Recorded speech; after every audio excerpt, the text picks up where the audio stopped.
Dear friends, ഇന്ന് നമ്മൾ കാണാൻ പോകുന്നത് ലോകത്തെ തന്നെ അത്ഭുതപ്പെടുത്തിയ ഒരു ഡിറ്റക്റ്റീവ് സീരീസിനെ കുറിച്ചാണ്. ഷെർലക് ഹോംസ് തന്റെ അത്യുഗ്രൻ ബുദ്ധിയും മിന്നൽ വേഗത്തിലുള്ള നിരീക്ഷണ ശേഷിയും കൊണ്ട് കുറ്റവാളികളെ പിടികൂടുന്ന ഷെർലക്കിന്റെ ലോകത്തിലേക്ക് ഒരു ചെറു യാത്രയ്ക്കാണ് നമ്മൾ പോകുന്നത്. IMDb റേറ്റിംഗ് 10-ൽ 9 പോയിന്റ് ലഭിച്ച ഒരു അടിപൊളി ക്രൈം ഇൻവെസ്റ്റിഗേഷൻ സീരീസാണിത്. Welcome to film teller. ആദ്യ സീനിൽ കാണിക്കുന്നത് ഒരു വലിയ ബിസിനസ്മാൻ തിരക്ക് പിടിച്ച ഒരു റെയിൽവേ സ്റ്റേഷനിലൂടെ നടന്നു പോകുന്നതാണ്. അയാൾക്കൊരു മീറ്റിംഗ് ഉണ്ട്. അത് അറ്റൻഡ് ചെയ്യാനായി പോവുകയായിരുന്നു. പക്ഷേ അയാൾ ഇറങ്ങിയ സ്റ്റേഷൻ മാറിപ്പോയി. അതുകൊണ്ട് തന്നെ അയാളുടെ സെക്രട്ടറിയെ ഫോണിൽ വിളിച്ചിട്ട് താനിങ്ങനെ ഇറങ്ങിയ സ്റ്റേഷൻ മാറിപ്പോയി, അടുത്ത ട്രെയിൻ പിടിച്ചിട്ട് വരാമെന്ന് പറയുമ്പോൾ സെക്രട്ടറി പറയുന്നു, സാർ ഇനി ട്രെയിൻ വെയിറ്റ് ചെയ്ത് നിൽക്കാൻ സമയമില്ല, സാർ വേഗം ഒരു ടാക്സി വിളിച്ച് ഇങ്ങോട്ട് വരൂ എന്ന് പറയുകയാണ്. പിന്നീട് എത്ര വൈകിട്ടും അയാൾ ആ മീറ്റിംഗിൽ എത്തുന്നില്ല. അയാൾ വേറെ എവിടെയോ പെട്ടിരിക്കുകയാണിപ്പോൾ. ആ സമയം അയാൾക്ക് എന്താണ് സംഭവിച്ചതെന്ന് നമ്മളെ കാണിക്കുന്നില്ല. പക്ഷേ അയാളുടെ കയ്യിൽ ഇപ്പോൾ 2 കുപ്പികളുണ്ട്. അതിൽ 2 ടാബ്ലറ്റുകളുമുണ്ട്. അതിലൊന്നെടുത്ത് അയാൾ കഴിക്കുകയാണ്. ആ സമയം തന്നെ അയാൾ അവിടെ വെച്ച് മരണപ്പെടുന്നു. പിറ്റേ ദിവസം ഈ വാർത്ത ന്യൂസ് ചാനൽ വരികയാണ്. ആ ബിസിനസ്മാൻ ഒരു പോയിസൺ കഴിച്ച് ആത്മഹത്യ ചെയ്തുവെന്ന്. പോലീസും അതൊരു ആത്മഹത്യയാണെന്ന് കാണിച്ച് ആ കേസ് ക്ലോസ് ചെയ്യുകയാണ്. ആ സംഭവം കഴിഞ്ഞ് ഏകദേശം 1 മാസമായിരിക്കുന്നു. അങ്ങനെയിരിക്കുമ്പോൾ 2 കൂട്ടുകാർ ഒരു രാത്രി എങ്ങോ പോകാനായി പുറത്തിറങ്ങുകയാണ്. അപ്പോൾ മഴ വരുന്നുണ്ട്. ഒരാളുടെ കയ്യിൽ കുടയുണ്ട്. മഴ കൂടും മുമ്പ് ഒരു ടാക്സി വിളിച്ചു പോകാമെന്ന് വിചാരിച്ച് കൈ കാണിക്കുന്നുണ്ട്. പക്ഷെ ടാക്സി നിർത്തുന്നില്ല. ഓക്കേടാ ശരി, നീ ഇവിടെ നിൽക്ക്, ഞാൻ വേഗം വീട്ടിൽ പോയി ഒരു കുട എടുത്തിട്ട് വരാമെന്ന് പറഞ്ഞ് ആ ഒരു കൂട്ടുകാരൻ ഓടുന്നുണ്ട്. പക്ഷേ ആ പോയ കൂട്ടുകാരൻ പിന്നീട് തിരിച്ചു വന്നില്ല. ഇപ്പോൾ അവനും ഏതോ ഒരു അവസ്ഥയിൽ പെട്ടിരിക്കുകയാണ്. ഇപ്പോൾ അവന്റെ കയ്യിലും 2 കുപ്പികൾ കാണിക്കുന്നു. അതിൽ ഓരോ ടാബ്ലറ്റ് ഉണ്ട്. ആ കുപ്പികളിൽ ഒന്നിൽ നിന്നും ഒരു ടാബ്ലറ്റ് എടുത്തവൻ കഴിക്കുന്നു. അങ്ങനെ അവനും മരണപ്പെടുന്നു. അടുത്തതായി ഒരു ബാറിൽ നിന്നും നന്നായി കുടിച്ചിട്ട് ഇറങ്ങി വരുന്ന പെണ്ണിനെയാണ് കാണിക്കുന്നത്. അവൾ വീട്ടിലേക്ക് പോകാനായി അവിടെ നിന്നും നടന്നു നീങ്ങുന്നു. പക്ഷെ അവൾ വീട്ടിലെത്തുന്നില്ല. അവളും അതുപോലെ തന്നെ ഒരവസ്ഥയിൽ പെട്ടിരിക്കുകയാണ്. അവളുടെ കയ്യിലും 2 കുപ്പികളുണ്ട്. അതിൽ 2 ടാബ്ലറ്റുകളുണ്ട്. അതിലൊന്നെടുത്ത് അവളും കഴിക്കുന്നു. അവളും മരണപ്പെടുന്നു. അങ്ങനെ തുടർന്നുള്ള ഈ 3 മരണങ്ങൾ ആ നഗരത്തിൽ ഒരു വാർത്തയാകുന്നു. അപ്പോൾ ഒരു പ്രസ് മീറ്റ് നടക്കുകയാണ്. ഡിറ്റക്റ്റീവ് ഗ്രെഗ് മാധ്യമങ്ങളോട് പറയുകയാണ്, ഈ നടന്ന 3 മരണങ്ങളും ഒരു ആത്മഹത്യയാണ്. അവർ 3 പേരും ഒരു പോയിസൺ കഴിച്ചാണ് ആത്മഹത്യ ചെയ്തിരിക്കുന്നത്. ഇതിൽ കോമണായ ഒരു കാര്യം ആ പോയിസൺ മാത്രമാണ്. അല്ലാതെ അവർ 3 പേർ തമ്മിൽ യാതൊരുവിധ ബന്ധവുമില്ല എന്നുകൂടി അദ്ദേഹം പറയുന്നുണ്ട്. അപ്പോൾ മാധ്യമപ്രവർത്തകൻ ചോദിക്കുന്നു, എങ്കിൽ ഇതൊരു സീരിയൽ കില്ലറുടെ പണിയാകാനും സാധ്യതയില്ലേ എന്ന്. ഗ്രെഗ് അതിന് സാധ്യതയില്ലെന്ന് പറഞ്ഞ് ഫലിപ്പിക്കാൻ ശ്രമിക്കുന്നു. ആ സമയം അവിടെയിരിക്കുന്ന എല്ലാവരുടെയും മൊബൈലിൽ റോങ് റോങ് എന്ന മെസ്സേജ് വരുന്നു.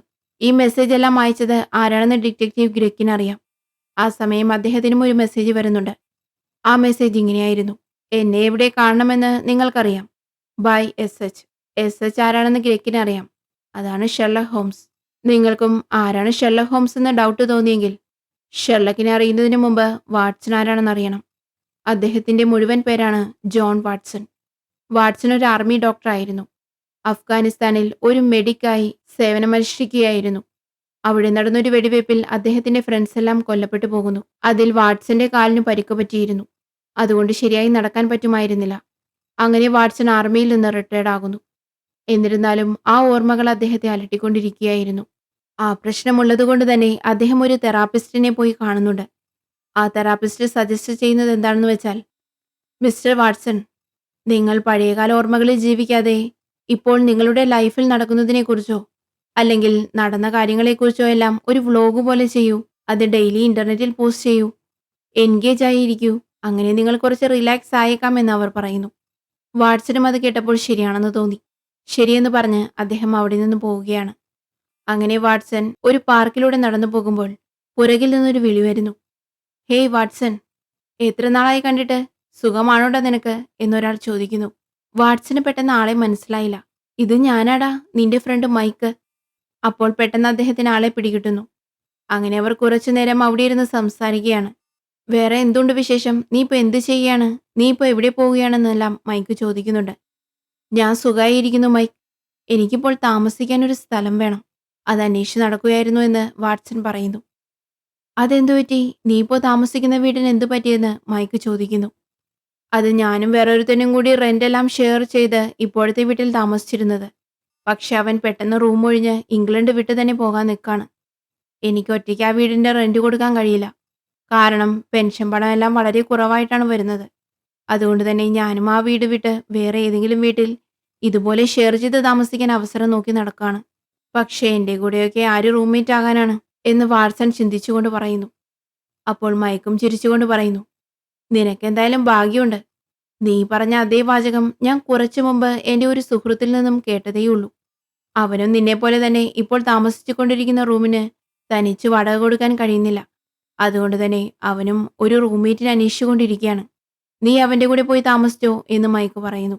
അങ്ങനെയാണോ? ആരാ നിന്റെ ആ ഫ്രണ്ട് എന്ന് വാട്സൺ ചോദിക്കുന്നു. അവന്റെ പേരാണ് ഷെർലക് ഹോംസ്. നീ എന്റെ കൂടെ വാ, നിന്റെ നേരെ അവന്റെ അടുത്ത് കൂട്ടിക്കൊണ്ടു പോകാമെന്ന് പറഞ്ഞ് മൈക്ക് വാട്സനെ കൂട്ടിക്കൊണ്ടു പോവാണ്. ഷെർലക് അപ്പോൾ ഒരു ഹോസ്പിറ്റലിന്റെ ലാബിൽ എന്തൊരു റിസർച്ച് ചെയ്യുകയായിരുന്നു. അപ്പോഴാണ് മൈക്കും വാട്സനും അങ്ങോട്ട് വരുന്നത്. മൈക്കിനെ കണ്ടതും ഷെർലക്, നിന്റെ മൊബൈലൊന്ന് തരുമോ, എനിക്കൊരു ടെക്സ്റ്റ് ചെയ്യാൻ വേണ്ടിയാണ് എന്ന് പറഞ്ഞ് മൊബൈൽ ചോദിക്കുന്നു. മൈക്ക് മൊബൈൽ എടുക്കാൻ വേണ്ടി പോക്കറ്റിൽ കൈയിട്ടപ്പോഴാണ് മനസ്സിലാവുന്നത് മൊബൈൽ കോട്ടിന്റെ പോക്കറ്റിൽ വെച്ച് മറന്നു എന്ന്. അത് സാരില്ല, എന്റെ ഉപയോഗിച്ചോളൂ എന്ന് പറഞ്ഞ് വാട്സൺ അദ്ദേഹത്തിന്റെ മൊബൈൽ എടുത്ത് ഷെർലോക്കിന് കൊടുക്കുന്നു. ആ മൊബൈൽ വാങ്ങുമ്പോഴാണ് ഷെർലക് വാട്സനെയും മൊബൈലിനെയും 3 സെക്കൻഡ് നോക്കുന്നത്. എന്നിട്ട് ചോദിക്കുന്നു, അഫ്ഗാനിസ്ഥാനാണോ ഇറാഖാണോ എന്ന്. പക്ഷേ വാട്സണൊന്നും മനസ്സിലായില്ല. അല്ല, നിങ്ങളുടെ കാലിന് പരിക്ക് പറ്റിയത് അഫ്ഗാനിസ്ഥാനിൽ നിന്നാണോ ഇറാഖിൽ നിന്നാണോ എന്നാണ് ഞാൻ ചോദിച്ചത് എന്ന് ഷെർലക് പറയുന്നു. ഇപ്പോൾ വാട്സൺ ചിന്തിക്കുന്നു, ശരി, കാലിന് പരിക്ക് പറ്റിയതൊക്കെ അത് കണ്ടാൽ അറിയാം. പക്ഷേ അത് അഫ്ഗാനിസ്ഥാനിലാണോ ഇറാഖിലാണോ എന്ന് എങ്ങനെ മനസ്സിലാക്കിയെന്ന് ചിന്തിക്കുന്നു. എന്നിട്ട് വാട്സൺ പറയുന്നു, അതെ, ഇത് അഫ്ഗാനിസ്ഥാനിൽ വെച്ച് പറ്റിയതാണെന്ന്. ഓക്കെ, ഞാനിടയ്ക്ക് വയലിൻ വായിക്കും. കാരണം വയലിൻ വായിച്ചാലേ എൻ്റെ ചിന്തകൾ ഷാർപ്പാവുകയുള്ളൂ. എൻ്റെ കൂടെ റൂമിൽ താമസിക്കുമ്പോൾ നിനക്കത് ശല്യമാവില്ലല്ലോ അല്ലേ എന്ന് ഷെർലക് ചോദിക്കുന്നു. ഇത് കേട്ടതും വാട്സൺ വീണ്ടും ഞെട്ടുന്നു. ഞാനിവിടെ വന്നത് റൂമിന്റെ കാര്യം പറയാനാണെന്ന് നിനക്കെങ്ങനെ മനസ്സിലായി? ഞാനൊന്നും പറഞ്ഞില്ലല്ലോ എന്ന്. അത് വെറും സിമ്പിളല്ലേ. മൈക്ക് രാവിലെ ഇവിടെ വന്നിരുന്നു. അപ്പോൾ ഞാൻ റൂംമേറ്റിനെ അന്വേഷിക്കുന്ന കാര്യം അവനോട് പറഞ്ഞിരുന്നു. ഇപ്പോൾ വീണ്ടും അയാൾ ഇവിടെ നിങ്ങളെ കൂട്ടി വന്നിരിക്കുന്നുവെങ്കിൽ അത് റൂമിന്റെ കാര്യത്തിൽ തന്നെയായിരിക്കുമെന്ന് ഞാൻ ചിന്തിച്ചു. അപ്പോൾ അത്രയുള്ളൂ, വേറെ പ്രശ്നമൊന്നുമില്ല. നാളെ നേരെ വീട്ടിലേക്ക് പോരേന്ന് പറഞ്ഞ് അവിടുന്ന് പോകാൻ തുടങ്ങുന്നു. ഹലോ ഹലോ പോവല്ലേ, എനിക്ക് നിന്നെക്കുറിച്ച് ഒന്നും അറിയില്ല. നിന്റെ പേര് പോലും എന്നോട് പറഞ്ഞില്ല, അഡ്രസ്സ് എന്നോട് പറഞ്ഞില്ല. പിന്നെ എങ്ങനെ പുതിയ വീട്ടിൽ വരുന്നത് എന്ന് വാട്സൺ ചോദിക്കുന്നു. അപ്പോൾ ഷെർലക് മറുപടി പറയുന്നു, എനിക്ക് നിന്നെക്കുറിച്ച് നന്നായി അറിയാം. നീ ഒരു ആർമി ഓഫീസറാണ്. നീ ഒരു ഡോക്ടറാണ്. അഫ്ഗാനിസ്ഥാനിൽ ഡ്യൂട്ടി ചെയ്തിട്ടുണ്ട്. അതുകൂടാതെ നിനക്കൊരു ബ്രദറുണ്ട്. അവൻ ഭയങ്കര കുടിയനാണ്. അതുകൊണ്ട് തന്നെ അവനും അവന്റെ ഭാര്യയും തമ്മിൽ പ്രശ്നമുണ്ടായി. അവർ വേർപിരിഞ്ഞു. അഫ്ഗാനിസ്ഥാനിൽ വെച്ച് നിനക്ക് കാലിന് പരിക്ക് പറ്റിയിട്ടുണ്ട്. അത് നിന്നെ മാനസികമായി അലട്ടുന്നുമുണ്ട്. അതുകൊണ്ട് തന്നെ നിനക്കൊരു തെറാപ്പിസ്റ്റും ഉണ്ട്. ഇതെല്ലാം കേട്ടതും വാട്സൺ സ്റ്റണ്ണായി നിൽക്കാണ്. ശരിക്കും ആരടാ നീ എന്ന് വാട്സൺ ചോദിക്കുന്നു. എൻ്റെ പേര് Sherlock Holmes. Address 221B Baker Street, London എന്ന് പറഞ്ഞ് സ്റ്റൈലായി അവിടെ നിന്നും ഇറങ്ങി പോവുകയാണ്. സമയം രാത്രിയാവുന്നു. ഏതോ ഒരു വീട്ടിൽ ഒരു പിങ്ക് കളർ ഡ്രസ്സ് ധരിച്ച പെണ്ണ് ഒരു ബോട്ടിൽ എടുക്കുന്നു. അതിലും 2 ടാബ്ലറ്റ് ഉണ്ട്. ടാബ്ലറ്റിൽ ഒന്നെടുത്ത് അവൾ കഴിക്കുന്നു. അതുപോലെ തന്നെ 4-മത്തെ ആളും മരണപ്പെട്ടിരിക്കുന്നു. പിറ്റേ ദിവസം രാവിലെ വാട്സൺ ഷെർലക്കിന്റെ അഡ്രസ്സിലേക്ക് പോവുകയാണ്. അവിടെ വെച്ച് വാട്സൺ ഷെർലക്കിനോട് ചോദിക്കുന്നുണ്ട്, ഇതൊരു പോഷ് ഏരിയയാണല്ലോ, അതുകൊണ്ട് തന്നെ റെന്റ് എക്സ്പെൻസീവ് ആവില്ലേ എന്ന്. ശരിയാണ് വാട്സൺ, പോഷ് ഏരിയ ആയതുകൊണ്ട് അതുപോലെ തന്നെ എക്സ്പെൻസീവുമാണ്. പക്ഷേ ഇതിന്റെ ഓണർ മിസ്സസ് ഹഡ്സൺ എനിക്കൊരു ഓഫർ തന്നിട്ടുണ്ട്. അതുകൊണ്ട് തന്നെ നമുക്ക് കുറഞ്ഞ റെന്റേ ഉള്ളൂ. അതെന്താ നിനക്ക് ഓഫർ തന്നത്? അതോ, അത് മിസ്സസ് ഹഡ്സന്റെ ഹസ്ബൻഡിന്റെ ഒരു കേസ് കാരണമാണ്. നീയാണോ അയാളെ ആ കേസിൽ നിന്നും രക്ഷപ്പെടുത്തിയേ? അല്ലല്ല, ഞാനാണ് അവരുടെ ഭർത്താവിന് മരണശിക്ഷ വാങ്ങിക്കൊടുത്തേ. അതുകൊണ്ടാണ് ഓഫറിൽ നമുക്ക് കുറഞ്ഞ റെന്റിന് ഇവിടെ താമസിക്കാൻ പറ്റുന്നേ എന്നും പറഞ്ഞ് വീടിനകത്തേക്ക് കൂട്ടിക്കൊണ്ടു പോവുകയാണ്. ആ വീടും സൂപ്പറായിരുന്നു. ഷെർലക്, ഞാൻ നിങ്ങളുടെ വെബ്സൈറ്റ് കണ്ടിരുന്നു, the science of the detection. അതെന്നെ ശരിക്കും ഞെട്ടിച്ചു. അതിൽ പല ചെറിയ കാര്യങ്ങൾ വെച്ച് നീ ഇത്ര ഡീറ്റെയിൽ ആയി എങ്ങനെയാണ് കാര്യങ്ങൾ മനസ്സിലാക്കുന്നത്? അതെല്ലാം എങ്ങനെയാണ് ഷെർലക്? അതൊന്നും അത്ര വലിയ കാര്യങ്ങളല്ല വാട്സൺ. നിങ്ങളുടെ തലയും കൈയും കാലുമെല്ലാം നിരീക്ഷിച്ച് ഞാൻ നിങ്ങളൊരു ആർമി ഓഫീസറാണെന്ന് മനസ്സിലാക്കി.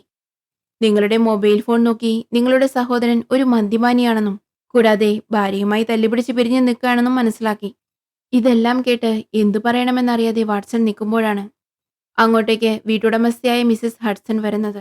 എന്താണ് ഷെർലക്, ഈ വീട് എന്ത് കോലത്തിലാണ് നീ വെച്ചിരിക്കുന്നത് എന്ന് ചോദിക്കുന്നു. എന്നിട്ട് അവിടെയുണ്ടായിരുന്ന ഒരു ന്യൂസ് പേപ്പർ വായിച്ചിട്ട്, നീ ഇത് കണ്ടായിരുന്നോ? 3 പേർ കൊല്ലപ്പെട്ടിരിക്കുന്നു. അതും ഒരേ രീതിയിൽ, ഒരേ പോയിസൺ ഉപയോഗിച്ച്. അങ്ങനെ മിസസ് ഹഡ്സൺ പറഞ്ഞു തീരും മുമ്പ് ഷെർലക്കിന്റെ വീടിന് മുന്നിൽ ഒരു പോലീസ് കാർ വന്നു നിൽക്കുന്നു. അപ്പോൾ ഷെർലക് ഹോംസ് പറയുന്നു, 3 അല്ല മിസസ് ഹഡ്സൺ, 4 മരണങ്ങളാണെന്ന്. അപ്പോഴേക്കും ഡിറ്റക്റ്റീവ് ഗ്രെഗ് അങ്ങോട്ട് വന്നിട്ട് പറയുന്നു, 4മതും ഒരു കൊല നടന്നിരിക്കുന്നു. അതും നീ വിചാരിച്ചതുപോലെ തന്നെ. ഇപ്രാവശ്യം ധാരാളം തെളിവുകൾ അവശേഷിപ്പിച്ചിട്ടുണ്ട്. വേഗം നിങ്ങളൊന്ന് വന്ന് നോക്കണം. തീർച്ചയായും ഞാൻ വരാം മിസ്റ്റർ ഗ്രെഗ്. പക്ഷേ അത് നിങ്ങളുടെ പോലീസ് കാറിലല്ല. ഞാൻ പിന്നാലെ ഒരു ടാക്സി വിളിച്ച് വരാമെന്ന് പറയുന്നു. ശരി, ഓക്കെ എന്ന് പറഞ്ഞ് മിസ്റ്റർ ഗ്രെഗ് അങ്ങോട്ടേക്ക് പോകുന്നു. ആ സമയം ഷെർലക് വളരെ ആവേശത്തോടെ, യെസ്, 4മതും ഒരു കൊല നടന്നിരിക്കുന്നു. അവൻ ഒത്തിരി തെളിവുകൾ അവശേഷിപ്പിച്ചിട്ടാണ് പോയിരിക്കുന്നത്. എന്തായാലും ഈ പ്രാവശ്യം അവനെ കണ്ടുപിടിച്ചിരിക്കും. മിസസ് ഹഡ്സൺ, ഞാൻ വെളിയിൽ പോവുകയാണ്. തിരിച്ചു വരാൻ കുറച്ച് ലേറ്റ് ആവും. വരുമ്പോഴേക്കും വീടൊന്ന് ക്ലീൻ ചെയ്ത് വെച്ചേക്കണേ എന്ന് ഷെർലോക്ക് പറയുന്നു. ഇത് കേട്ടതും മിസസ് ഹഡ്സൺ പറയുന്നു, ഞാൻ നിന്റെ വേലക്കാരിയൊന്നുമല്ല. ഈ വീടിന്റെ ഓണറാണ്, മനസ്സിലായോ എന്ന് ചോദിക്കുന്നു. മനസ്സിലായി എന്ന് പറഞ്ഞ് ഷെർലക് റൂമിലേക്ക് പോകുന്നു. അപ്പോൾ വാട്സൺ അവിടെ ഒറ്റയ്ക്ക് ഇരിക്കുകയായിരുന്നു.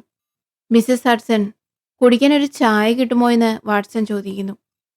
ഞാനിപ്പോൾ ഷെർലക്കിനോട് പറഞ്ഞത് നീ കേട്ടില്ലേ? ഞാനിവിടുത്തെ വേലക്കാരിയല്ല, ഈ വീടിന്റെ ഓണറാണ്. ഓക്കെ മിസസ് ഹഡ്സൺ, അപ്പോൾ കൂടി 2 ബിസ്ക്കറ്റ് കൂടി തരണേ എന്ന് വാട്സൺ പറയുന്നു. ആ സമയം ഷെർലക് അങ്ങോട്ടേക്ക് വന്ന് ചോദിക്കുന്നു, വാട്സൺ, നീ ഒരു ആർമി ഡോക്ടറല്ലേ? അപ്പോൾ നീ എന്തായാലും വളരെ ഭീതി ജനിപ്പിക്കുന്ന വിധം ഒത്തിരി ഡെഡ് ബോഡികൾ കണ്ടിരിക്കുമല്ലോ. നിനക്കും എൻ്റെ കൂടെ വന്ന് ഈ കേസിലൊന്ന് സഹായിച്ചൂടെ എന്ന് ഷെർലക് ചോദിക്കുന്നു. ഓ ഷുവർ മിസ്റ്റർ ഷെർലോക്ക്, നമുക്ക് ഒരുമിച്ച് അങ്ങോട്ടേക്ക് പോകാമെന്ന് പറഞ്ഞ് രണ്ടുപേരും അങ്ങോട്ടേക്ക് പോകാൻ തുടങ്ങുന്നു. ആ സമയം വാട്സൺ വിളിച്ച് പറയുന്നുണ്ട്, മിസസ് ഹഡ്സൺ, ടീ ക്യാൻസൽഡ്. പോടാ, ഞാൻ നിന്റെ വേലക്കാരിയല്ല എന്ന് മിസസ് ഹഡ്സൺ ഉറക്കെ വിളിച്ച് പറയുന്നു. അങ്ങനെ അവർ രണ്ടുപേരും കൂടി ഒരു ടാക്സി വിളിച്ച് ക്രൈം സീനിലേക്ക് പോവുകയാണ്. ആ സമയം വാട്സൺ ചോദിക്കുന്നുണ്ട്, ഷെർലക്, നീ ആരാണ്, എന്ത് ജോലിയാണ് ചെയ്യുന്നതെന്ന്? ഓക്കെ, നിനക്കെന്ത് തോന്നുന്നു എന്ന് ഷെർലക് തിരിച്ചു ചോദിക്കുന്നു. എനിക്ക് തോന്നുന്നു നീ ഒരു പ്രൈവറ്റ് ഡിറ്റക്റ്റീവ് ആണെന്ന്. പക്ഷേ പോലീസ് നേരിട്ട് വന്ന പ്രൈവറ്റ് ഡിറ്റക്റ്റീവിന്റെ അടുത്ത് ഹെൽപ്പ് ഒന്നും ചോദിക്കില്ലല്ലോ എന്ന് വാട്സൺ പറയുന്നു. ഞാനൊരു പ്രൈവറ്റ് ഡിറ്റക്റ്റീവ് അല്ല, ഞാനൊരു കൺസൾട്ടിംഗ് ഡിറ്റക്റ്റീവാണ്. ഈ ലോകത്തിൽ ഈ പണി ചെയ്യുന്ന ഒരേ ഒരാൾ ഞാനാണ്. കാരണം ഈ പണി കണ്ടുപിടിച്ചത് ഞാൻ തന്നെയാണ്. പോലീസിന് എന്തെങ്കിലും പ്രോബ്ലം വരുമ്പോൾ അവർ എന്നെ കൺസൾട്ട് ചെയ്യും എന്ന് ഷെർലക് പറയുന്നു. അതാണ് എനിക്കും വിശ്വസിക്കാൻ പറ്റാത്തത്. ഓഹോ, നിന്നെ ആദ്യം കണ്ടപ്പോൾ നീ അഫ്ഗാനിസ്ഥാനിൽ നിന്നാണോ ഇറാഖിൽ നിന്നാണോ എന്ന് ചോദിച്ചപ്പോൾ നീ ആശ്ചര്യത്തോടെ നോക്കി നിന്നില്ലേ എന്ന് ചോദിക്കുന്നുണ്ട്. അത് ശരിയാണ്, അന്ന് ഞാൻ ഞെട്ടിപ്പോയി. നീ അത് പറഞ്ഞപ്പോൾ അതെനിക്കിപ്പോഴും മനസ്സിലായില്ല. നീ എങ്ങനെയാണത് കണ്ടുപിടിച്ചത് എന്ന് വാട്സൺ ചോദിക്കുന്നു. അപ്പോൾ ഷെർലക് വിശദമായി പറഞ്ഞു കൊടുക്കുന്നു. അന്ന് നിന്നെ ഫസ്റ്റ് ടൈം കണ്ടപ്പോൾ ഞാൻ നിന്റെ ഹെയർ കട്ട് ആദ്യം ശ്രദ്ധിച്ചു. അതൊരു മിലിറ്ററി കട്ടായിരുന്നു. അപ്പോൾ നീ ആർമിയിലാവാൻ ചാൻസ് ഉണ്ട് എന്നാണ് അതിനർത്ഥം. പിന്നെ അന്ന് ഹോസ്റ്റലിൽ ലാബിലുണ്ടായ സാധനങ്ങളെല്ലാം കണ്ടിട്ട് നിന്റെ കണ്ണിൽ പ്രത്യേകിച്ചൊരു ആശ്ചര്യവും ഞാൻ കണ്ടില്ല. അതിനർത്ഥം ആ സാധനങ്ങളെല്ലാം നേരത്തെ നിനക്ക് പരിചിതമുള്ളതാണ് എന്നതാണ്. അപ്പോൾ നീ ഒരു ഡോക്ടറാവാൻ ചാൻസ് ഉണ്ട്. അതുകൊണ്ടാണ് നീ ഒരു ആർമി ഡോക്ടറാണെന്ന് ഞാൻ പറഞ്ഞത്. പിന്നെ കാലിന് പരിക്ക് പറ്റിയ കാര്യം. നിന്റെ കയ്യിലേക്ക് ഞാൻ നോക്കുമ്പോഴാണ് നിന്റെ രോമങ്ങളെല്ലാം വെളുത്തിരിക്കുന്നു. കയ്യിൽ വാച്ച് കെട്ടിയ ഭാഗം മാത്രം നോർമൽ കളറിൽ ഇരിക്കുന്നു. അതിനർത്ഥം നീ കൂടുതലായി വെയിലുള്ള എവിടെയോ ആണ് ഡ്യൂട്ടി ചെയ്തിരുന്നത്.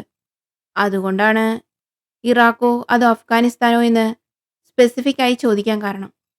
നമ്മുടെ കുറെ സോൾജേഴ്സ് അവിടെയുണ്ട് എന്ന് ഷെർലക് പറയുന്നു. ഓക്കെ, അപ്പോൾ എൻ്റെ സഹോദരൻ്റെ കാര്യവും അവൻ മദ്യപിക്കുമെന്ന കാര്യവുമെല്ലാം നീ എങ്ങനെയാണ് മനസ്സിലാക്കിയത് എന്ന് വാട്സൺ ചോദിക്കുന്നു.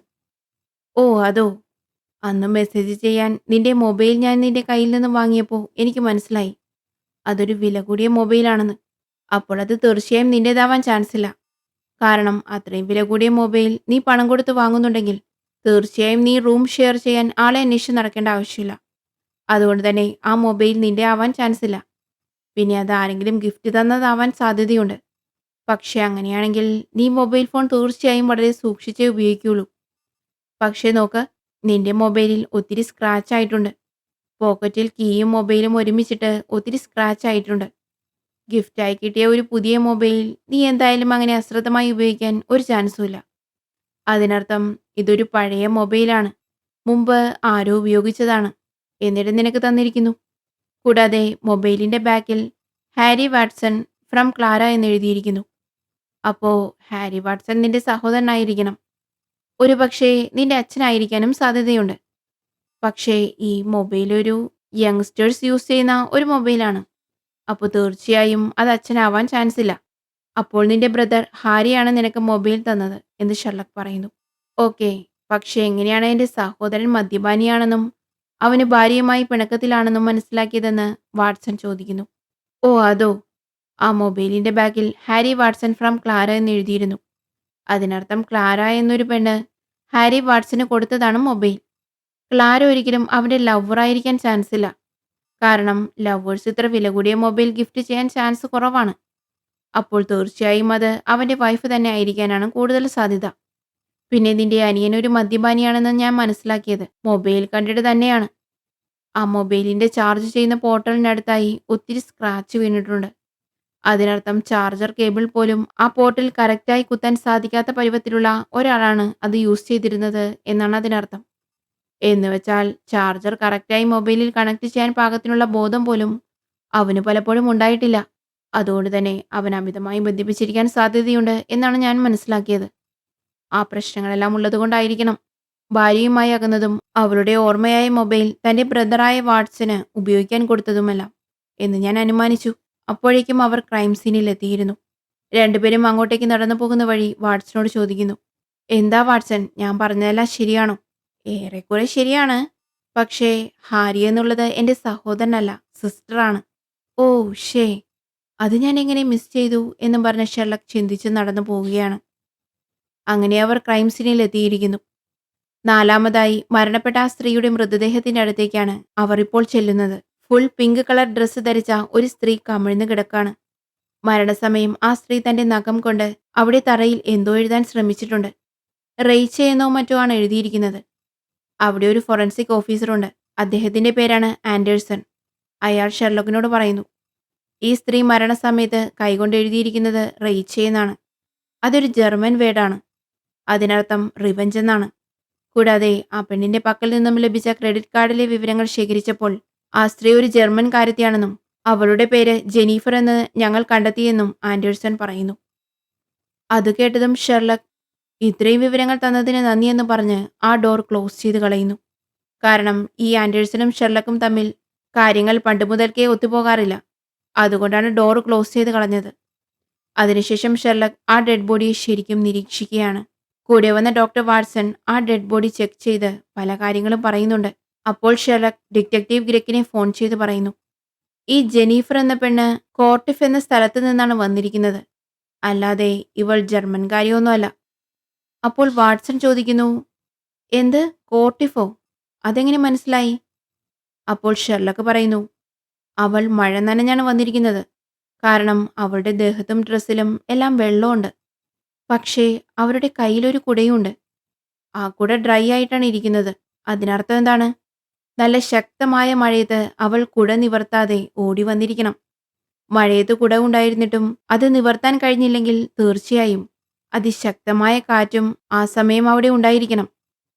ഷെർലക് തൊട്ടടുത്ത പ്രദേശങ്ങളിൽ ശക്തമായ കാറ്റും മഴയും ഒരേ സമയം ഉണ്ടായോ എന്ന് മൊബൈലിലെ വെതർ റിപ്പോർട്ടിൽ സെർച്ച് ചെയ്യുന്നു.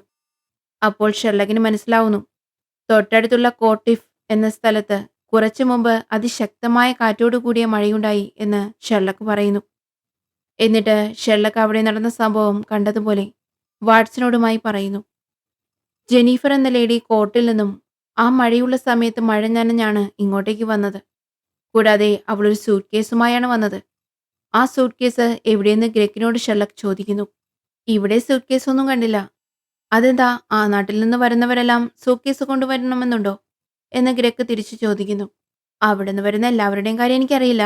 പക്ഷേ ഈ പെണ്ണിന്റെ കയ്യിൽ ഒരു സൂട്ട് കേസ് ഉണ്ടായിരുന്നു. കാരണം അവൾ അത് റൈറ്റ് ഹാൻഡിൽ പിടിച്ചുകൊണ്ടാണ് വന്നിരിക്കുന്നത്. അത് പിടിച്ചതിന്റെ അടയാളങ്ങൾ അവളുടെ കയ്യിലുണ്ട്. കൂടാതെ അത് അവളുടെ കാലിൽ തട്ടിയ പാടുകളും അവളുടെ ദേഹത്തുണ്ട് എന്ന് ഷെർലക്ക് പറയുന്നു. കൂടാതെ അവൾ ഇവിടെ വന്നിരിക്കുന്നത് അവളുടെ ഒരു രഹസ്യക്കാരനെ കാണാൻ വേണ്ടിയാണ് എന്നുകൂടി ഷെർലക്ക് പറഞ്ഞു വെക്കുന്നു. എങ്ങനെയാണ് ഒരു ഡെഡ് ബോഡിയെ കണ്ട് ഇങ്ങനെ കഥ പറയുന്നത് എന്ന് ഡിറ്റക്റ്റീവ് ഗ്രെക്ക് ചോദിക്കുന്നുണ്ട്. ഓ അതോ, അവൾ ധരിച്ചിരിക്കുന്ന എല്ലാ ആഭരണങ്ങളും നന്നായി തിളങ്ങുന്നുണ്ട്. അതെല്ലാം റെഗുലറായി പോളിഷ് ചെയ്ത പോലെ ഇരിക്കുന്നുമുണ്ട്. പക്ഷേ അവളുടെ കല്യാണ മോതിരം മാത്രം ഒട്ടും തിളക്കൂല. ആ മോതിരത്തെ മാത്രം ശ്രദ്ധിച്ചിട്ടില്ല. അതും വളരെ പഴയതുമാണ്. എന്നുവച്ചാൽ എന്നുവച്ചാൽ അവൾക്ക് ആ വിവാഹബന്ധത്തിന് വലിയ താല്പര്യമില്ല എന്ന് തോന്നുന്നു. കൂടാതെ ആ മോതിരത്തിന് മിനിമം 10 വർഷമെങ്കിലും പഴക്കം കാണും. 10 വർഷമായി അവൾ ആ മോതിരം ധരിക്കുകയായിരുന്നുവെങ്കിൽ അവരുടെ കയ്യിൽ തീർച്ചയായും ആ മോതിരം കിടന്നതിന്റെ പാട് ആ വിരലിൽ കാണണം. പക്ഷേ അങ്ങനെ ഒരു പാട് അവളുടെ വിരലിലില്ല. കൂടാതെ ആ റിങ് എടുത്തു നോക്കിയാൽ മനസ്സിലാവും. അതിന്റെ അകത്തെ ഭാഗത്തിന് നല്ല ഷൈനിങ് ഉണ്ട്. എന്നുവച്ചാൽ ആ മോതിരം ഇടയ്ക്കിടെ ഊരി വെക്കുമ്പോഴാണ് അതിന്റെ അകത്തെ ഭാഗം വിരലിൽ ഉരഞ്ഞ് ഷൈനിങ് വരുന്നത്. ഇനി അവൾ കൈകൾ കൊണ്ട് എന്തെങ്കിലും പ്രത്യേക ജോലി ചെയ്യുന്നവളാണെങ്കിൽ ചിലപ്പോൾ മോതിരം ഊരി വെക്കാൻ സാധ്യതയുണ്ട്. പക്ഷേ ഇവിടെ ആ സാധ്യതയും തള്ളിക്കളയാം. കാരണം അവൾ കൈകൊണ്ട് ചെയ്യുന്ന ഒരു പണിയും ചെയ്യുന്നില്ല എന്ന് അവളുടെ വിരലുകൾ നോക്കിയാൽ മനസ്സിലാവും. എല്ലാ വിരലുകളും നല്ല മിനുസമുള്ളതും നെയിൽ പോളിഷ് പോലും ഇളകിപ്പോകാതെ നന്നായി ശ്രദ്ധിക്കുന്ന സ്ത്രീയുമാണ്. അതുകൂടാതെ ആ സ്ത്രീക്ക് ഒരു ലവറുണ്ട്. അവനെ കാണാൻ പോകുമ്പോഴാണ് ആ മോതിരം ഇടയ്ക്കിടയ്ക്ക് ഊരിമാറ്റി വെക്കുന്നത്. ഒരുപക്ഷേ ആ ലവർക്ക് ചിലപ്പോൾ അറിയാൻ സാധ്യതയില്ല ഇവളുടെ കല്യാണം കഴിഞ്ഞതായിരിക്കുമെന്ന്. ഇതുകൂടി ഷെർലക്ക് പറയുന്നു. ഇതൊക്കെ എങ്ങനെ സാധിക്കുന്നു എന്ന് പറഞ്ഞ് വാട്സൺ അവനെ പുകഴ്ത്തുന്നു. നമുക്ക് എത്രയും വേഗം റേച്ചൽ എന്ന പെൺകുട്ടിയെ കണ്ടുപിടിക്കണം. കൂടാതെ സൂട്ട്കേസും കണ്ടുപിടിക്കണം. ആരാണ് റേച്ചൽ? അതാരാണെന്ന് അവർ ചോദിക്കുമ്പോൾ ഷെർലക്ക് പറയുന്നു. അവൾ എഴുതിയിരിക്കുന്നത് ജർമ്മൻ ലാംഗ്വേജിൽ റേച്ചയൊന്നുമല്ല, ജസ്റ്റ് റേച്ചൽ എന്നായിരിക്കും. നിന്നെ ആരെങ്കിലും കൊല്ലാൻ വേണ്ടി വരുമ്പോൾ നീ ജർമ്മൻ ലാംഗ്വേജിൽ റേച്ചെ, അതായത് റിവെഞ്ച് എന്ന് എഴുതി വെക്കാൻ പോവുകയാണോ? അതൊന്നുമല്ല. അവൾ അവളുടെ അവസാന നിമിഷം കൊന്നത് ആരാണെന്നോ എന്തോ നമ്മളോട് പറയാൻ ശ്രമിച്ചിരിക്കുന്നതാണ്.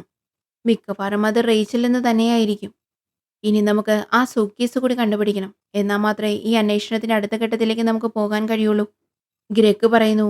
ഇല്ല ഷെർലോക്ക്, അങ്ങനെയൊരു സൂട്ട്കേസ് ഇവിടെയില്ല. ഞങ്ങൾ വീട് മൊത്തം അരിച്ചു പറക്കി.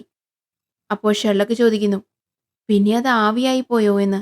എന്നിട്ട് അവൻ തന്നെ പറയുന്നു, ചിലപ്പോൾ അത് സീരിയൽ കില്ലർ ആയിരിക്കാം കൊല ചെയ്തിരിക്കുന്നത്. അവളെ അവൻ ഇവിടെ കൂട്ടിക്കൊണ്ടുവന്ന് കൊല ചെയ്തിരിക്കുന്നു. ഒരുപക്ഷെ സൂട്ട്കേസ് ചിലപ്പോൾ അവന്റെ കാറിൽ തന്നെയായിരിക്കാം അവൾ വെച്ചിരുന്നത്. അവനത് അറിഞ്ഞു കാണില്ല. പിന്നീട് ആ സൂട്ട്കേസ് അവന്റെ കാറിലിരുന്നാൽ ആപത്താണെന്ന് മനസ്സിലാക്കി കാണും. അപ്പോൾ അങ്ങനെ തീർച്ചയായും എവിടെയെങ്കിലും ഉപേക്ഷിക്കാൻ സാധ്യതയുണ്ട്. ആ സൂട്ട്കേസ് എങ്ങനെയിരിക്കും? അവനത് എവിടെ ഉപേക്ഷിച്ചിരിക്കുമെന്ന് ചിന്തിക്കുമ്പോഴാണ് ഷെർലക്കിന് പെട്ടെന്ന് മനസ്സിലൊരു കാര്യം സ്ട്രൈക്ക് ആവുന്നത്. യെസ് എന്ന് പറഞ്ഞ് ഷെർലക്ക് അവിടെ നിന്നും പോകാൻ തുടങ്ങുമ്പോൾ വാട്സൺ വിളിച്ച് ചോദിക്കുന്നു, എന്താണ്, വല്ല ക്ലൂവും കിട്ടിയോ എന്ന്. യെസ്, പിങ്ക് എന്ന് ഷെർലക്ക് പറഞ്ഞ് വേഗം പുറത്തേക്ക് ഓടുന്നു. ഇത് എന്ത് കഥയാടാ? കൂടെ കൂട്ടിക്കൊണ്ടുവന്നവനെ വഴിയിൽ വിട്ടേച്ച് പോയിക്കളഞ്ഞു എന്ന് പറഞ്ഞ് വാട്സൺ പയ്യെ ആ ബിൽഡിങ്ങിൽ നിന്നും ഇറങ്ങി വരികയാണ്. അപ്പോൾ ഒരു ലേഡി പോലീസ് ഓഫീസർ വാട്സണോട് ചോദിക്കുന്നു, ഹേയ്, നിങ്ങൾ തീർച്ചയായും ഷെർലക്കിന്റെ ഫ്രണ്ട് ആവാൻ ചാൻസ് ഇല്ല. കാരണം അവന് ഫ്രണ്ട്സ് ആരുമില്ല. അപ്പോൾ നീ ആരാ എന്ന് ചോദിക്കുന്നു. വാട്സൺ പറയുന്നു, ഞാനാരുമല്ല. അവനെ ഞാൻ ഇന്നാണ് കണ്ടതെന്ന്. ഓക്കെ, ഞാൻ ഫ്രീ ആയി ഒരു അഡ്വൈസ് തരാം. അവന്റെ കൂടെ കൂടല്ലേ ജീവിതം തുലഞ്ഞു പോകും. കാരണം അവനിത് വെറുതെ ചെയ്യുന്നതാണ്. അവനിത് ചെയ്യുന്നത് കൊണ്ട് ആരും പൈസയൊന്നും കൊടുക്കാൻ പോകുന്നില്ല.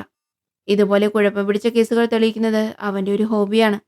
അവന്റെ കൂടെ പോയാൽ നിന്റെ ലൈഫും സ്പോയിലായി പോകും എന്ന് പറഞ്ഞ് ആ ലേഡി പോകുന്നു. അത് കേട്ട് വിഷമിച്ച് വാട്സൺ ആ വഴിയിലൂടെ നടന്നു പോവുകയാണ്. ആ സമയം വാട്സൺ പോകുന്ന വഴിയിലുള്ള ടെലിഫോൺ ബൂത്തുകളിലെ ഫോണുകളെല്ലാം റിംഗ് ആവുന്നു. അങ്ങനെ ഇത് ശ്രദ്ധിച്ച വാട്സൺ അതിലൊന്ന് അറ്റൻഡ് ചെയ്യുന്നു. കോൾ അറ്റൻഡ് ചെയ്തതും ആരോ വാട്സണോട് ഫോണിലൂടെ പറയുന്നു, തൊട്ടടുത്തുള്ള കാറിൽ കയറാൻ. വാട്സൺ ആ കാറിനടുത്ത് ചെന്നിട്ട് അതിലേക്ക് കയറുന്നു. ആ കാറിൽ ഒരു സുന്ദരിയായ ലേഡി ഇരിക്കുന്നുണ്ട്. പിന്നീട് ആ കാറ് പോയി നിൽക്കുന്നത് ഒരു പാർക്കിങ്ങിലാണ്. അവിടെ ഒരാൾ കാത്തു നിൽക്കുന്നുണ്ട്. അയാളുടെ കയ്യിൽ ഒരു കുടയുണ്ട്. വെൽക്കം ഡോക്ടർ ജോൺ വാട്സൺ, നിങ്ങൾ ഇരിക്കൂ എന്ന് അയാൾ പറയുന്നു. എനിക്കിരിക്കണ്ട, നിങ്ങൾ എന്നെ കൂട്ടിക്കൊണ്ടു വന്നത് എന്തിനാണ്? കാര്യം പറ എന്ന് വാട്സൺ പറയുന്നു. നീ ഷെർലക്കിന്റെ ഫ്രണ്ടല്ലേ എന്ന് അയാൾ ചോദിക്കുന്നു. ഞാൻ ഫ്രണ്ടൊന്നുമല്ല, ഇന്നാണ് അവനെ കണ്ടത്. അല്ല, നിങ്ങൾ എന്തിനാണ് അതെല്ലാം ചോദിക്കുന്നത്? നിങ്ങൾ ആരാണെന്ന് വാട്സൺ ചോദിക്കുന്നു. ഞാൻ ഷെർലക്കിന്റെ ശത്രുവാണ്. ഞാൻ നിനക്ക് വേണ്ട പൈസയും മറ്റു കാര്യങ്ങളെല്ലാം തരാം. പക്ഷെ നീ എനിക്ക് ഷെർലക്കിനെ കുറിച്ചുള്ള വിവരങ്ങൾ അപ്പോൾ അറിയിക്കണം. ഹലോ, ഞാനെന്തിനത് ചെയ്യണം എന്ന് വാട്സൺ ചോദിക്കുന്നു. എനിക്കറിയാം നിനക്ക് പൈസയ്ക്ക് ആവശ്യമുണ്ടെന്ന്. കൂടാതെ നിന്റെ തെറാപ്പിസ്റ്റിനെ നീ കാണുന്നില്ലേ? കാലിന് എന്തു പറ്റിയതാ? യുദ്ധത്തിൽ വെച്ച് സംഭവിച്ചതാണോ, അല്ലെങ്കിൽ അവിടുന്ന് വാറ് മിസ്സായതുകൊണ്ട് സംഭവിച്ചതാണോ? എനിക്കറിയാം നിനക്ക് തെറാപ്പിസ്റ്റിന്റെ ആവശ്യമൊന്നുമില്ല എന്നയാൾ പറയുന്നു. ഹലോ, എന്തായാലും എനിക്ക് നീ പറഞ്ഞ പോലെ ഒന്നും ചെയ്യാൻ പറ്റില്ല എന്ന് വാട്സൺ പറയുന്നു. എന്നിട്ട് അവിടെ നിന്ന് പോകുന്നു. ആരടാ അവൻ? എങ്ങനെ എന്റെ കാര്യവും ഷെർലക്കിന്റെ കാര്യവുമെല്ലാം അറിയാമെന്ന് വാട്സൺ ചിന്തിക്കുകയാണ്. അങ്ങനെ വാട്സൺ തിരിച്ച് റൂമിലെത്തുന്നു. അപ്പോൾ ഷെർലക്ക് ആ കേസിനെ കുറിച്ച് ചിന്തയിൽ മുഴുകിയിരിക്കുകയായിരുന്നു. ഡാ, ഞാൻ വരുന്ന വഴി നിന്റെ ഒരു എനിമിയെ കണ്ടു. ആരെയെന്ന് ഷെർലക്ക് ചോദിക്കുന്നുണ്ട്. എനിക്ക് പേരൊന്നറിയില്ല. ഒരു പണക്കാരൻ. അയാൾ ഒരു കുടയും പിടിച്ചാണ് നിന്നത്. അവനോ? ആളെ എനിക്ക് പിടികിട്ടി. എന്നിട്ട് നീ എന്തു പറഞ്ഞു? നിന്നെക്കുറിച്ചുള്ള വിവരങ്ങൾ അയാൾക്ക് കൊടുത്തുകൊണ്ടിരുന്നാൽ എനിക്ക് കുറെ പൈസ തരാമെന്ന് പറഞ്ഞു. ഞാനതിന് പറ്റില്ല എന്ന് പറഞ്ഞ് ഇങ്ങോട്ട് പോന്നു. ഷേ, എല്ലാം നശിപ്പിച്ചു. നീ ഓക്കേ എന്ന് പറഞ്ഞാ നമുക്ക് കുറെ പൈസ കിട്ടിയേനെ. നീ അതെല്ലാം കളഞ്ഞു എന്ന് ഷെർലക്ക് പറയുന്നു. ഓക്കേ, നമ്മുടെ കേസ് എന്തായി ഷെർലക്ക്? അവിടുന്ന് ഓടിപ്പോയതല്ലേ നീ എന്ന് വാട്സൺ ചോദിക്കുന്നു. അതെല്ലാം ഞാൻ കണ്ടുപിടിച്ചു. ആ ടേബിളിൽ ഒരു നമ്പർ എഴുതി വെച്ചിട്ടുണ്ട്. ആ നമ്പറിലേക്ക് ഞാൻ പറയുന്നത് പോലെ നീ ഒരു മെസ്സേജ് ചെയ്യണം. ഞാൻ ആകെ ബ്ലാക്ക് ഔട്ടായി. ഈ അഡ്രസ്സിലേക്ക് വാ എന്ന് ഒരു മെസ്സേജ് വിടണമെന്ന് പറയുന്നു. ഓക്കേ, അത് ചെയ്യാം. ഇതാർക്കാണെന്ന് അവൻ ചോദിക്കുകയാണ്. അപ്പോൾ ഷെർലക്ക് ഒരു പിങ്ക് കളറിലുള്ള സ്യൂട്ട്കേസ് എടുത്ത് അവന്റെ മുമ്പിലേക്ക് വയ്ക്കുന്നു. അത് കണ്ടപ്പോൾ തന്നെ വാട്സന് മനസ്സിലായി അത് മരിച്ചുപോയ സ്ത്രീയുടേതാണെന്ന്. അതെങ്ങനെ കിട്ടിയെന്ന് ഷെർലക്ക് അവനോട് പറയുകയാണ്. ജെന്നിഫർ എന്ന പെണ്ണിനെ ആ കൊലയാളി കാറിൽ കൊണ്ടുവന്ന് ആ റൂമിൽ വെച്ച് കൊല നടന്നതിന് ശേഷം അവൻ ആ കാറിൽ തിരിച്ചുപോയി. അപ്പോഴാണ് ജെന്നിഫറിന്റെ സൂട്ട്കേസ് അവൻ കാണുന്നത്. അങ്ങനെ അവനത് കാണണമെങ്കിൽ തിരിച്ച് കാറിലേക്ക് കയറുമ്പോൾ ആയിരിക്കണം. അപ്പോൾ തീർച്ചയായും അവനത് ഒഴിവാക്കാൻ ശ്രമിക്കും. അതായത് കൊല നടന്ന് കാറിൽ കയറി ഏറ്റവും വേഗം അവനത് ഒഴിവാക്കാൻ ശ്രമിക്കാൻ സാധ്യതയുണ്ട്. കാരണം അത് അവന്റെ കയ്യിലിരിക്കുന്നത് അവൻ ആപത്താണ്. അതുകൊണ്ട് തന്നെ ആ ഏരിയയിലെ തൊട്ടടുത്തുള്ള എല്ലാ കുപ്പത്തൊട്ടിയിലും ഞാൻ ചെക്ക് ചെയ്തു.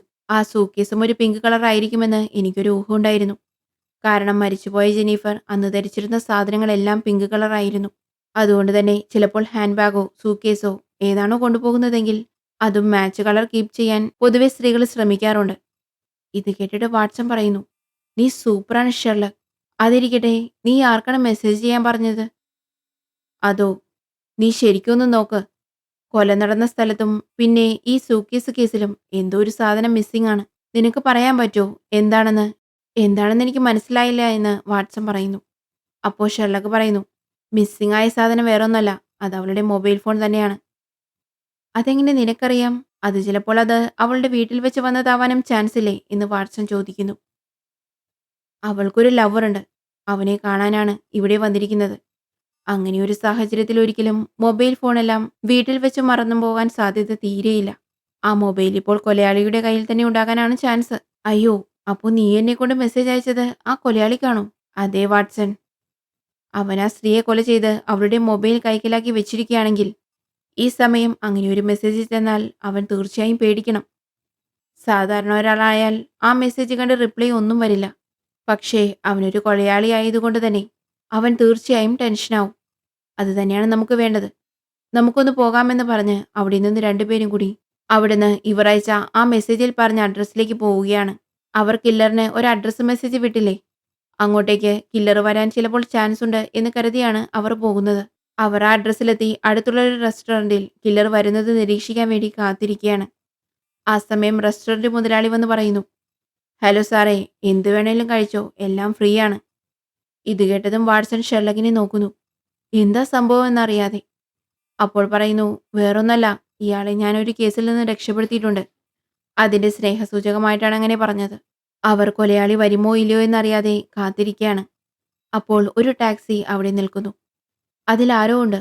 പക്ഷേ ആരും ഇറങ്ങുന്നില്ല. ഇത് കണ്ട് അങ്ങോട്ടേക്ക് ഓടിച്ചെല്ലാൻ തുടങ്ങവേ ആ ടാക്സി അവിടെ നിന്ന് സ്റ്റാർട്ട് ചെയ്ത് പോയി കളയുന്നു. അങ്ങോട്ടേക്ക് ഓടിച്ചെന്ന ഷെർലക്കിന്റെ അടുത്ത് മറ്റൊരു കാർ വന്ന് ഇടിച്ചു നിൽക്കുന്നു. ആ സമയം പെട്ടെന്ന് ഷെർലക്ക് ചിന്തിക്കുകയാണ്, ആ പോയ ടാക്സി ഏത് വഴിയിലൂടെ പോകാനാണ് ചാൻസ് എന്ന്. എന്നിട്ട് മനസ്സിലൊന്ന് ചിന്തിച്ചു നോക്കുന്നു. ഇങ്ങനെ സ്ട്രെയിറ്റ് ആയി ലെഫ്റ്റ് എടുത്താൽ അവിടെ പണി നടക്കാണ്. അവിടെ ബ്ലോക്കാണ്. അതുകൊണ്ട് ആ വഴി പോകാൻ പറ്റില്ല. പിന്നെ അവിടുന്ന് സ്ട്രെയിറ്റ് ആയി വൺ വേ പോയാൽ ഇങ്ങനെ പോകാൻ പറ്റുമെന്ന് മനസ്സിൽ ഒരു മാപ്പ് വരയ്ക്കുകയാണ് ഷെർലക്ക്. എന്നിട്ട് ആ മനസ്സിൽ കണ്ട സ്ഥലത്തേക്ക് ഷോർട്ട് കട്ടായി എത്താൻ വേണ്ടി കെട്ടിടത്തിന് മുകളിലൂടെയെല്ലാം കയറി ചാടി ഒരുവിധം ആ കാറിനെ തടഞ്ഞു നിർത്തി പരിശോധിക്കുകയാണ്. അപ്പോഴാണ് മനസ്സിലാവുന്നത് എയർപോർട്ടിൽ നിന്ന് വന്ന ഒരു പാസഞ്ചറാണ് കാറിൽ കറങ്ങിക്കൊണ്ടിരിക്കുന്നത്. അവൻ വഴിയറിയാതെ ചുറ്റിത്തിരിഞ്ഞതാണ്. കാരണം അവന്റെ സൂട്ട്കേസിൽ എയർപോർട്ടിന്റെ ടാഗുണ്ട്. ഇത് മനസ്സിലാക്കിയ ഉടൻ തന്നെ അവരോട് പറയുന്നു, ഒന്നും പേടിക്കേണ്ട, ഞങ്ങൾ പോലീസാണ്. എന്തേലും പ്രശ്നമുണ്ടെങ്കിൽ ഞങ്ങളോട് പറഞ്ഞാൽ മതിയെന്നും പറഞ്ഞ് നൈസായി അവിടെ നിന്ന് മുങ്ങുന്നു. പക്ഷെ പാസഞ്ചർ നേരെ പോയി യഥാർത്ഥ പോലീസിന്റെ അടുത്ത് ഇങ്ങനെ രണ്ടുപേർ വന്ന് ഞങ്ങളെ തടഞ്ഞു നിർത്തി എന്നെല്ലാം പറയുന്നുണ്ട്. അപ്പോഴേക്കും അവിടെ നിന്നും വാട്സനും ഷെർലോക്കും ഓടി രക്ഷപ്പെട്ടിരുന്നു. അങ്ങനെ അവർ വീട്ടിലെത്തി. അപ്പോൾ ഷെർലക്ക് പറയുന്നു, നിനക്കായി ഒരു ഗിഫ്റ്റ് വെളിയിൽ വെയിറ്റ് ചെയ്യുന്നുണ്ട്. അപ്പോൾ ആരോ ഡോറിൽ തട്ടി വിളിക്കുന്നു. അത് വേറെ ആരോ ആയിരുന്നില്ല, ആ റെസ്റ്റോറന്റിന്റെ ഓണർ ആയിരുന്നു. വാട്സൺ ധൃതിയിൽ മറന്നുവെച്ച് പോയ വാക്കിംഗ് സ്റ്റിക്ക് തരാൻ വേണ്ടി വന്നതാണ്. അത് അവിടെ എത്തിച്ചു തരാൻ ഷെർലക്കാണ് അയാൾക്ക് മെസ്സേജ് ചെയ്തിരുന്നത്. അപ്പോൾ കൈക്കും കാലിനും ഒരു കുഴപ്പവും ഇല്ലാതെ വാട്സൺ ഇത്രയും നേരം ഷെർലക്കിന്റെ കൂടെ ഓടിയാണ് വീട്ടിലേക്ക് വന്നത്. അപ്പോൾ വാട്സന് യാതൊരു കുഴപ്പവും ഇല്ലെന്ന് ഷെർലക്ക് മനസ്സിലാക്കിയിരിക്കുന്നു. ഇത് മനസ്സിലാക്കിയ രണ്ടുപേരും പരസ്പരം നോക്കിച്ചിരിക്കുന്നു. അപ്പോഴാണ് മിസ്സിസ് ഹഡ്സൺ അങ്ങോട്ടേക്ക് വന്ന് പറയുന്നത്, എന്താ ഷെർലക്, റൂമിൽ മൊത്തം പോലീസാണല്ലോ, എന്താ കാര്യമെന്ന്.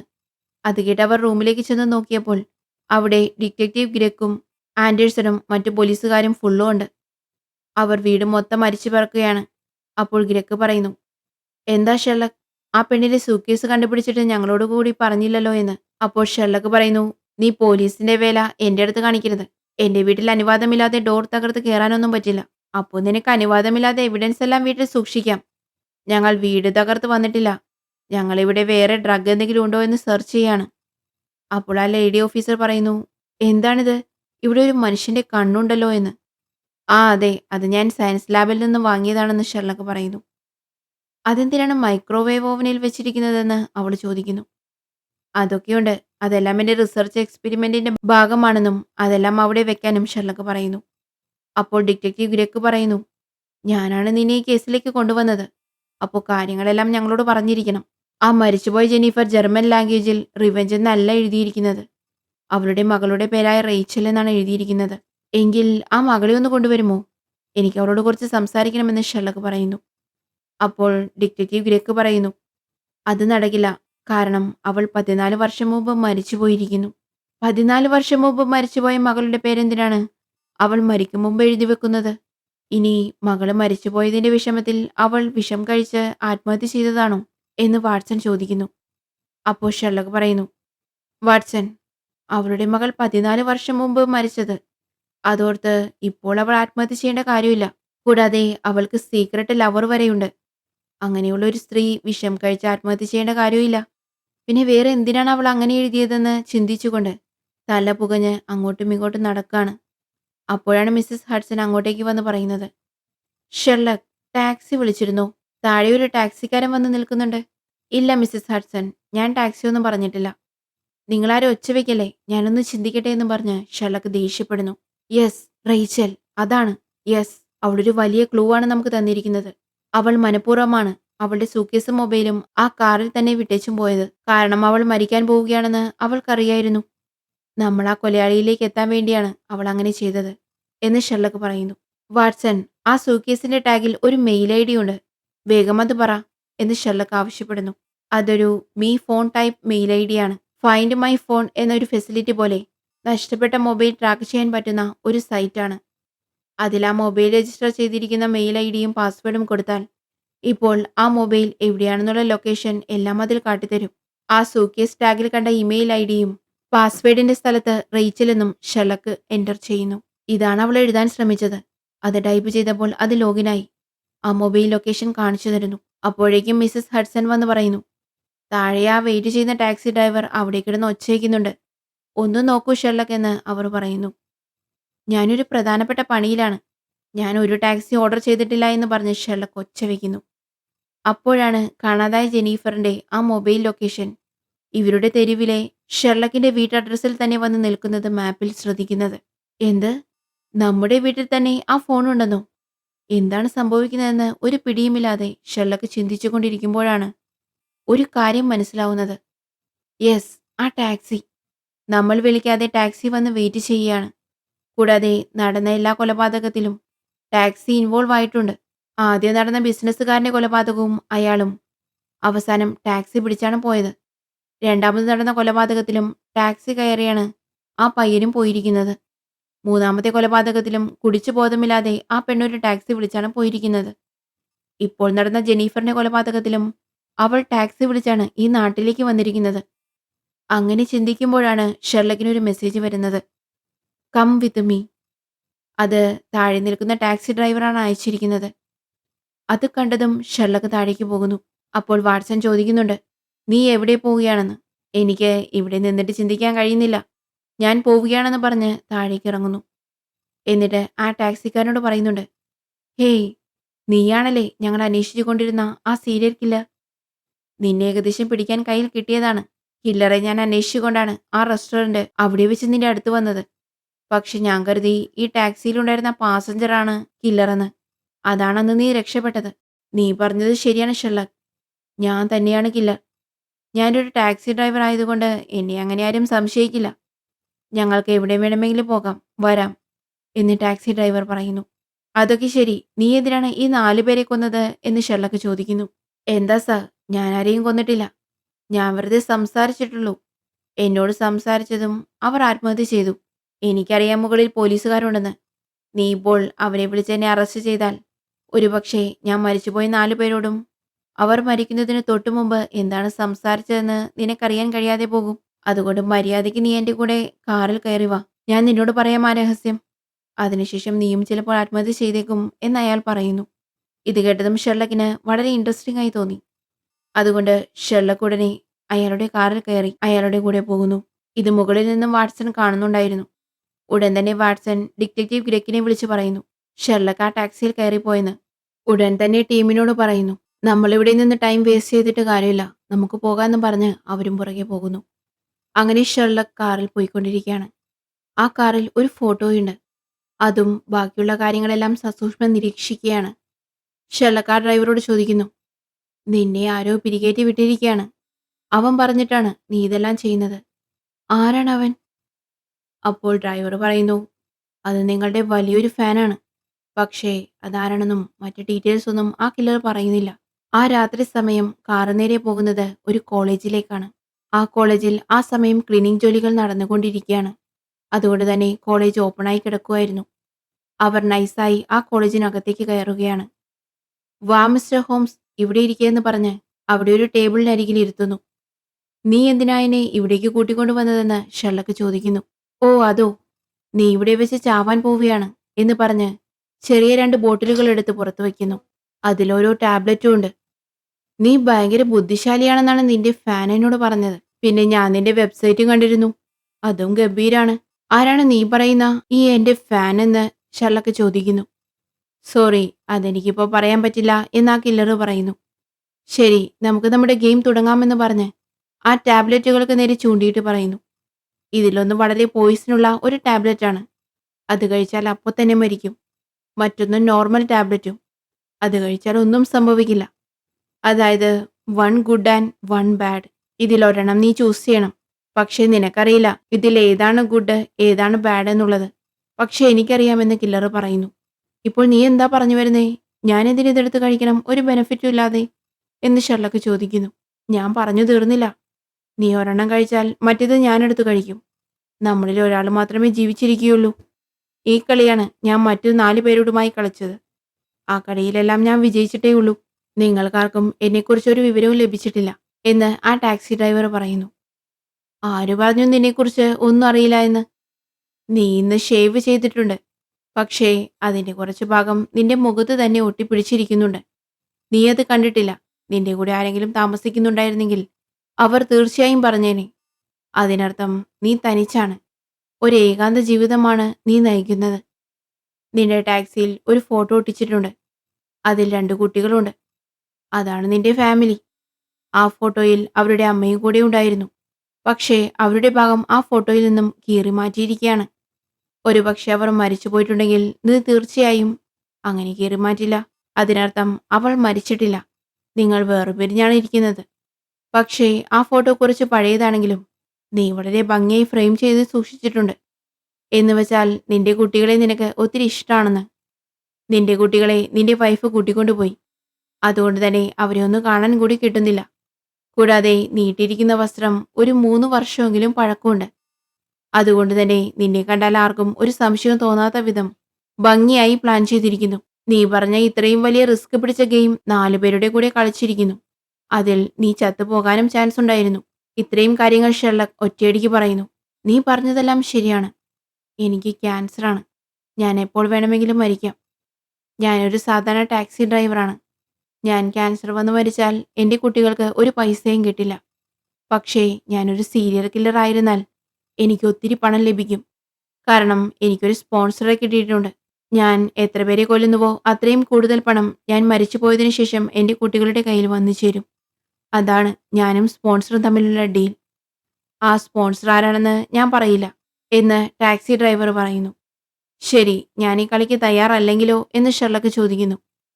അപ്പോൾ ടാക്സി ഡ്രൈവർ നീ തയ്യാറാവും എന്ന് പറഞ്ഞ് ഒരു ഗണ്ണെടുത്ത് ഷെർലക്കിന് നേരെ നീട്ടുന്നു. പക്ഷേ ആ ഗണ്ണ് കണ്ട ഒരു ഭാവവ്യത്യാസവും ഷെർലക്കിനുണ്ടാവുന്നില്ല. ഉടനെ ആ ടാക്സി ഡ്രൈവർ ഷൂട്ട് ചെയ്യുന്നു. പക്ഷെ അതിൽ നിന്നും ബുള്ളറ്റ് ഒന്നും വരുന്നില്ല. പകരം ഒരു സിഗരറ്റ് ലൈറ്റർ പോലെ തീ മാത്രമാണ് വരുന്നത്. മിസ്റ്റർ, ഏതാണ് ഒറിജിനൽ ഏതാണ് ഡ്യൂപ്ലിക്കേറ്റ് എന്ന് എനിക്കറിയാനുള്ള ബുദ്ധിയുണ്ടെന്ന് പറഞ്ഞ് ഷെർലക്ക് അവിടെ നിന്ന് പോകാൻ തുടങ്ങുമ്പോൾ ടാക്സി ഡ്രൈവർ പറയുന്നു, എന്തെങ്കിലും ഒരു ടാബ്ലറ്റ് ചൂസ് ചെയ്തിട്ടെങ്കിലും പോ. ആരാണ് ജയിക്കുന്നത് ആരാണ് തോൽക്കുന്നത് എന്നെങ്കിലും അറിയാലോ എന്ന്. ഇത് കേട്ട് ഇൻട്രസ്റ്റ് തോന്നി ഷെർലക്ക് ആ 2 ടാബ്ലറ്റിൽ നിന്നും ഒന്ന് ചൂസ് ചെയ്യുന്നു. അപ്പോൾ ബാക്കി വന്ന ടാബ്ലറ്റ് ഡ്രൈവറും എടുത്ത് കയ്യിൽ വയ്ക്കുന്നു. ടാക്സി ഡ്രൈവർ പറയുന്നു, നീ വലിയ ബുദ്ധിശാലിയല്ലേ? നീ ബുദ്ധി യൂസ് ചെയ്ത് കണ്ടുപിടിച്ച ടാബ്ലറ്റ് കഴിക്ക്.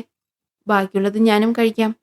ആര് ജയിക്കുമെന്ന് നോക്കാലോ എന്ന് പറഞ്ഞ് അയാൾ ഷെർലക്കിനെ ബ്രെയിൻ വാഷ് ചെയ്യുന്നു. അയാൾ അങ്ങനെ പറഞ്ഞ് അവസാനം ഷെർലക്ക് ആ ടാബ്ലറ്റ് വായിലേക്ക് വെക്കാൻ പോകുമ്പോൾ പെട്ടെന്ന് ഒരു ബുള്ളറ്റ് വന്ന് ടാക്സി ഡ്രൈവറുടെ മേൽ പതിക്കുന്നു. ആരോ അയാളെ പുറത്തു നിന്നും വെടിവെച്ചിരിക്കുന്നു. ഷെർലക്ക് പെട്ടെന്ന് പുറത്തേക്ക് നോക്കുമ്പോൾ അവിടെ ആരെയും കാണുന്നില്ല.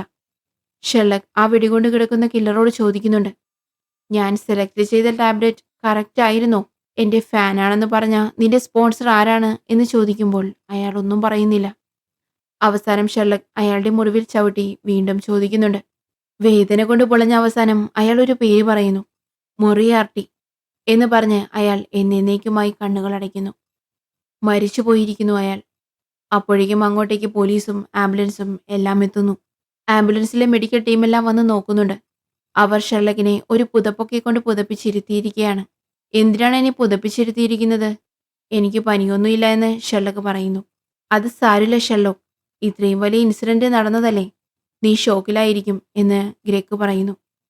ഞാനോ ഷോക്കിലോ? ശരി, വെടിവെച്ചവനെ കിട്ടിയോ എന്ന് ഷെർലക്ക് ചോദിക്കുന്നു.